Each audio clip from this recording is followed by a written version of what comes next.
Destination Medicine is a collaborative initiative of regional training hubs. With first-hand lessons learned from those who have gone before, this podcast is designed to assist and inspire anyone interested in pursuing a medical career in rural and regional Australia.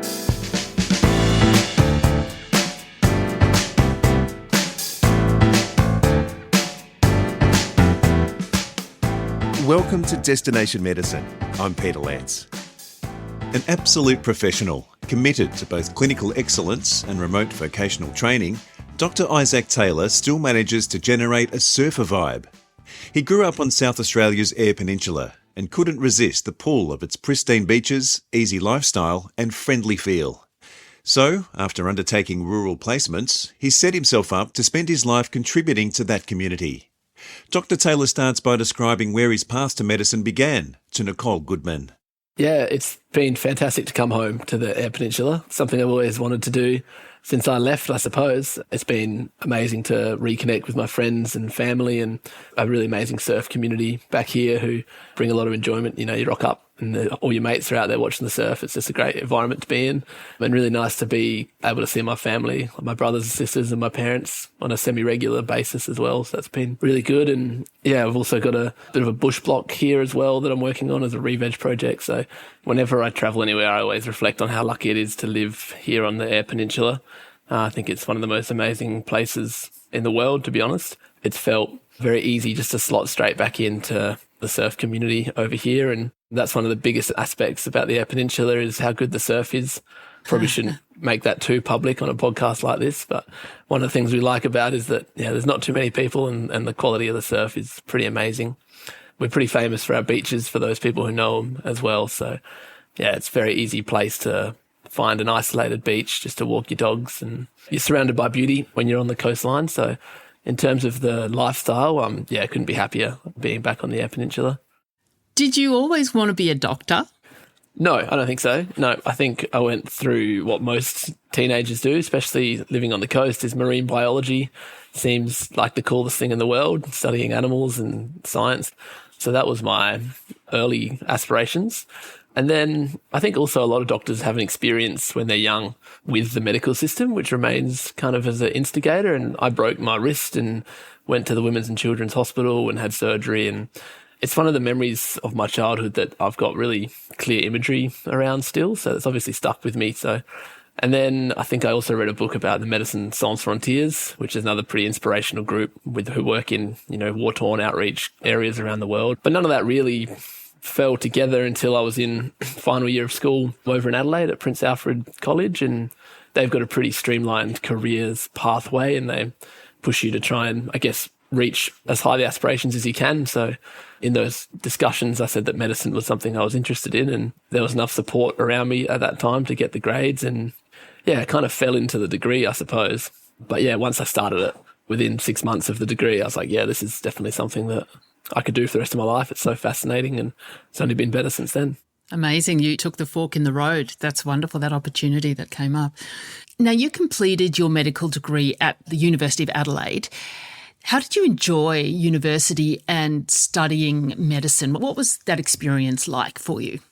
Yeah, fantastic. I guess moving to Adelaide for the last 2 years of schooling from a small country town into the big city was overwhelming at first, but by the time I started uni, I had a really good relationship with a lot of different social groups there, and the medical degree at University of Adelaide is a very social degree. They push you from the start to form a good collegiate group of friends, and that was great memories of those early years of university. You both challenged studying and challenging yourself to learn, but also really social environment. And I've got really good friends from that period of time, so I look really fondly on those first few years. I also lucky enough to be part of the rural medicine school through the University of Adelaide's medical program and took every opportunity to do rural placements, which involved going to Wyalla for surgery and into Port Lincoln for my entire fifth year of university, and some rural GP placements in Tumby Bay as well. And as part of my fifth year rotation with the full year in Port Lincoln, I was lucky enough to meet my wife as part of that. She was a fellow student in the university degree and did her placement in Port Lincoln with us. And by the end of the year, we were together. So that was very special. Yeah, that's a bit of a bonus. Yeah, massive bonus. Yeah.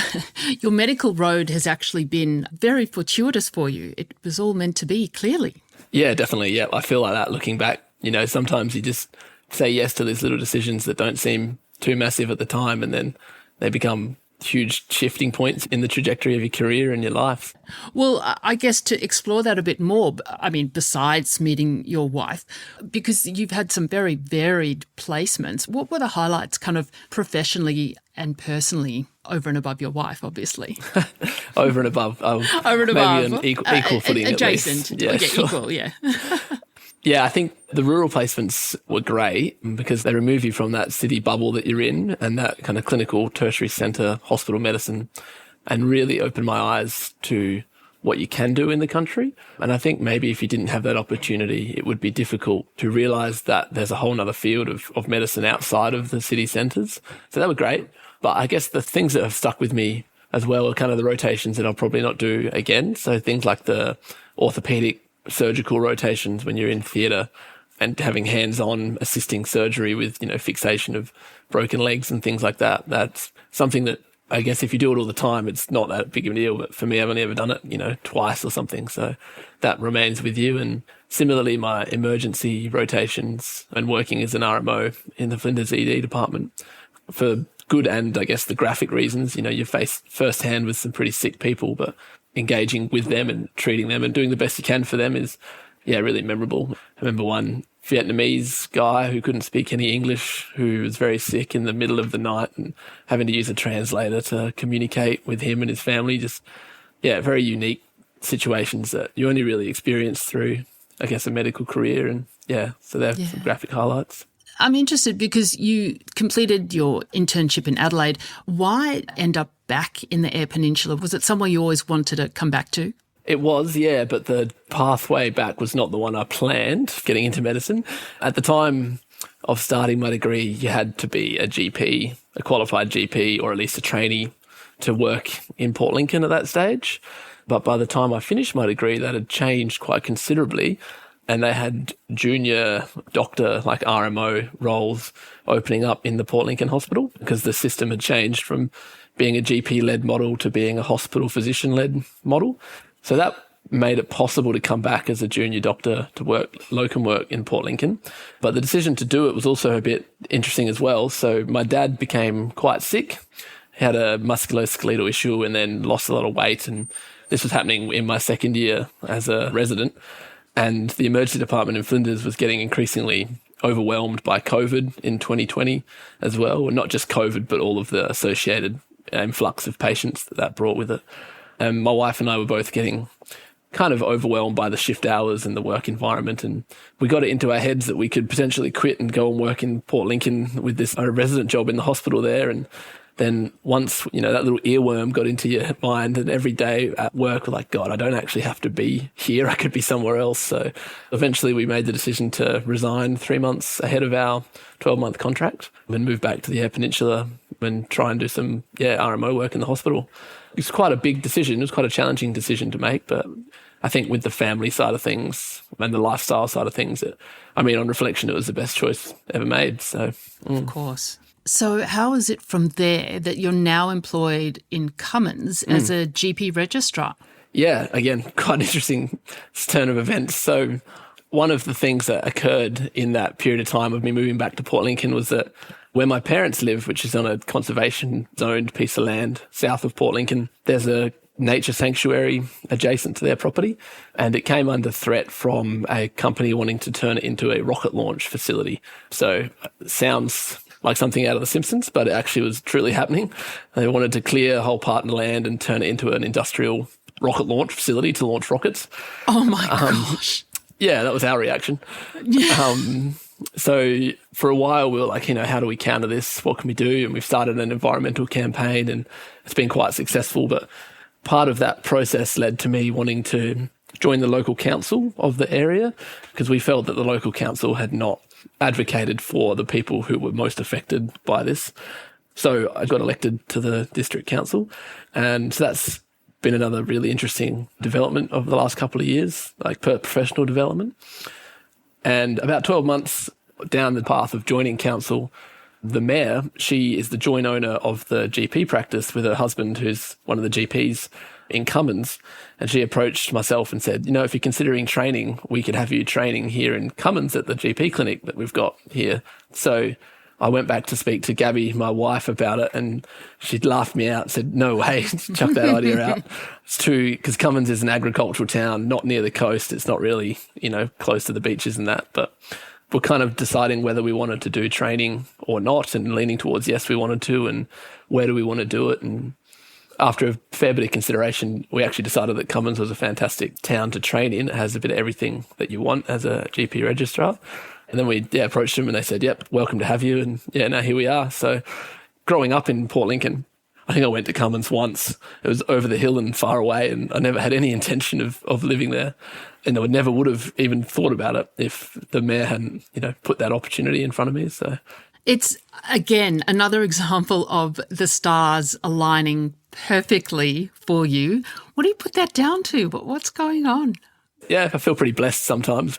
I'm not a particularly religious person, but I do sometimes feel like if you, walk your life in the way that you respect others and respect the planet and that, then things come back tenfold to you. I guess also just, I could have said no to coming to Port Lincoln. I could have said, no, I don't want to join the council, because it was, it's a big responsibility. But I said yes to those things without really knowing what they were going to lead to. So yeah, again, it's being open, taking opportunities, saying yes, so important along this journey, and you've done it so well. Thank you. Now, working in Cummins as a GP registrar, you're doing that under the RVTS program. Tell us what it's about and how it works. Yeah, sure. So it stands for the Remote Vocational Training Scheme. And the best way to think about it is a training provider. So I'm still enrolled in the Royal Australian College of GPs. I sit that exam and I get that fellowship. But going back a few years ago, there was multiple training providers around the country who would take registrars in certain locations, train them to sit the exams. And then that all got scrapped, I suppose, by the federal government and the colleges took control of their own training programs. The only one that remained was the remote vocational one, the RVTS. And the reason behind that is because their primary prerogative is to put doctors into areas of specific need, remote areas of need, and specifically Aboriginal medical services as well, and then to retain doctors in that area. So pretty much the only caveat with the training position is that once you sign up to a location, you remain in that location until you've completed your training, which is different to the current college program. And due to the remote element of training as well, you're still supervised, but you're not supervised on a face-to-face basis. You've got a supervisor on contact by the phone, but you're essentially from day one, you're an independent registrar. So that's quite different to the supervision model that the RACGP employs. And it has its pros and cons, but for me, it's been a massive pro. A really good way to learn is to have to make the decision for yourself and see the implications of that decision. And it was a bit of a step in responsibility, and we spent a fair bit of time trying to prepare as much as we can to not make incorrect decisions on big issues. Yeah. But looking back now, 10 months into the program, yeah, it's been fantastic. I've learned so much. I've learned that you're supported even if you don't have a supervisor making decisions in front of you. There's so much support on the end of the telephone. There's so many resources available to GPs. And I should add to that Dr. Quigley, the owner of the practice, who is not our supervisor, but he works as a colleague, I suppose, has another amazing point of contact for any kind of day-to-day minor silly questions we might have. He's been a really good learning resource and an excellent boss, I suppose. I can imagine, whilst having that autonomy of not being supervised on the ground, but it's almost like a baptism of fire. What a great way to learn. Yeah, I guess, touch wood, we didn't have anything go wrong in those early months when we were still kind of floundering. And, we were prepared somewhat through our hospital work we'd been doing, but we'll cover in a rural emergency service here as well, like a small rural ED. And that's where you're probably most afraid of anything crazy coming through. But from an ED perspective, we'd done courses in ED work and hospital work before, so felt confident enough to be able to do that okay. It turned out that the GP life and the things that come into the GP clinic are far more in a way challenging things to try and figure out, what people are asking of you and how to manage these conditions. So currently you're still doing a mix of working and then studying as well. So how's that all going? Yeah, we've got exams in July next year, and we've just started to ramp up the exam study. I'm quite lucky to have a pretty good work roster. I only work Wednesday, Thursday, Fridays in the clinic, plus some on-call hours, but have Mondays and Tuesdays as days off every week.